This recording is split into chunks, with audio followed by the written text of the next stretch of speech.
Friends, welcome you all at bankers link YouTube channel. आज हम बात करने वाले हैं इस वीडियो में प्रोमिसरी नोट्स के बारे में, जिसको हम हिंदी में वचन पत्र भी बोलते हैं। फ्रेंड्स, जो ये प्रोमिसरी नोट्स होते हैं वो यूनिक फाइनेंशियल इंस्ट्रूमेंट्स होते हैं जो कि बारोअर है और जो क्रेडिटर है या लेंडर है उसके बीच की जो रिलेशनशिप है उसको बाइंड्स करते हैं, उसको इस्टेब्लिश करते हैं for the payment of interest, loan और व्हाट्सोएवर। तो जो स्पेसिफाइड डेट है या डिमांड है उसके अकॉर्डिंग ये हम बनाते हैं। जो प्रोमिसरी नोट्स हैं उनको पावर मिलती है नेगोशिएबल इंस्ट्रूमेंट एक्ट 1881 से। उसी में ये सब डिफाइन है और किस तरह से इसमें क्या क्या लीगल एस्पेक्ट होते हैं वो सब नेगोशिएबल इंस्ट्रूमेंट एक्ट से डिफाइन होते हैं। जो प्रोमिसरी नोट्स हैं वो सिंगल ज्वाइंट किसी भी तरह के हो सकते हैं। अगर आपका बारोअर सिंगल है तो हम सिंगल उससे डिमांड नोट या डीपी नोट लेते हैं, डिमांड प्रोमिसरी नोट। अगर ज्वाइंट है तो हम ज्वाइंट प्रोमिसरी नोट्स उनसे लेते हैं और उसमें पूरी जो डिटेल्स है लोन की या क्रेडिट की उसकी डिटेल्स होती है, जिसमें installments, payment to be made in lump sum और इंटरेस्ट और विदाउट इंटरेस्ट, सारी टर्म्स कंडीशन उस डीपी नोट में लिखी होती हैं। ये एक सैंपल है पुराने एक डीपी नोट का।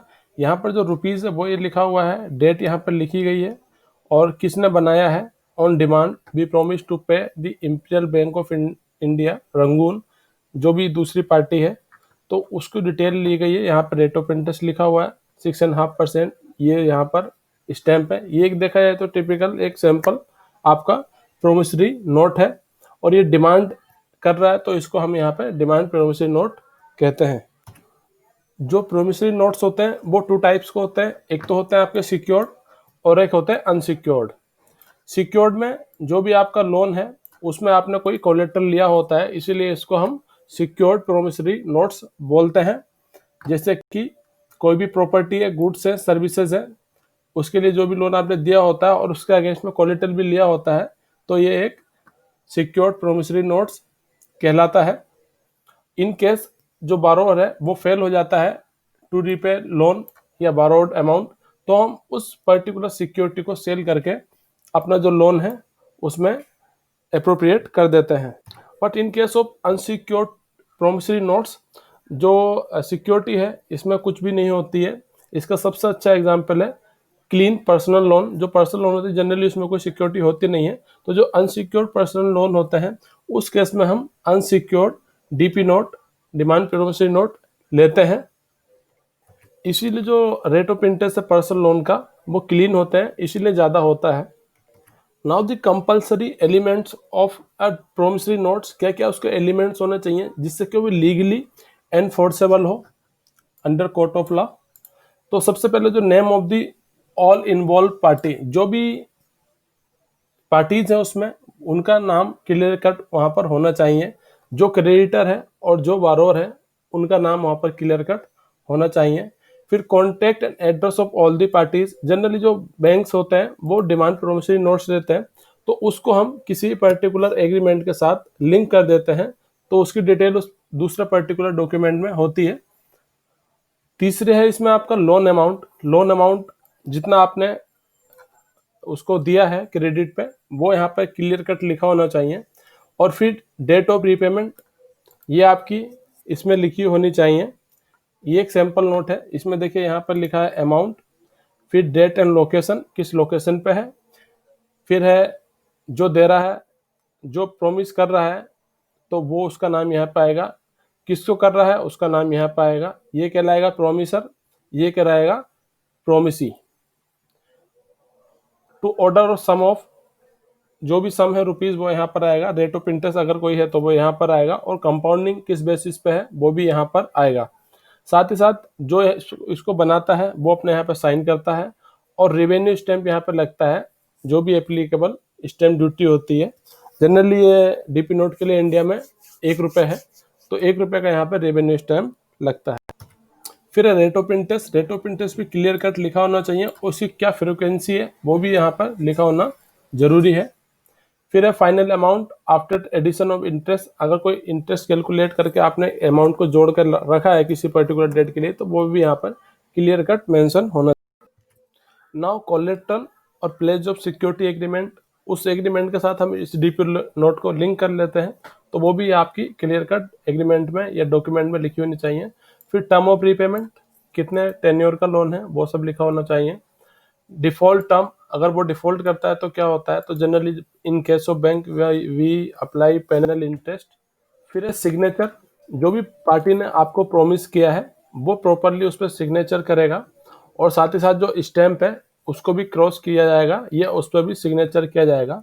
जनरली इंडिया में जो प्रैक्टिस है वो रेवेन्यू स्टैंप पे क्रॉस साइन कर दिया जाता है। साथ ही अगर कोई यहाँ पे कंपनी है तो कंपनी अपनी सिक्का या मोहर उस पर लगाएगी, जो भी सील है उसकी, जो भी उसकी ऑथोराइज सिग्नेचरी है वो।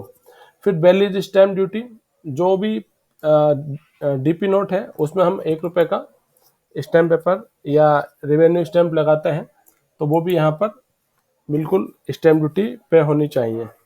Now the important aspect regarding promissory notes. सबसे पहले जो प्रोमिसरी नोट्स है वो डिफाइन होता है under section 4 of negotiable instrument act 1881। जो प्रोमिसरी नोट्स है उसमें वैलिड स्टैम्प आपका होना चाहिए, तभी इसको हम किसी भी पर्टिकुलर कोर्ट में या कोई भी इस पर लीगल एक्शन ले सकते हैं।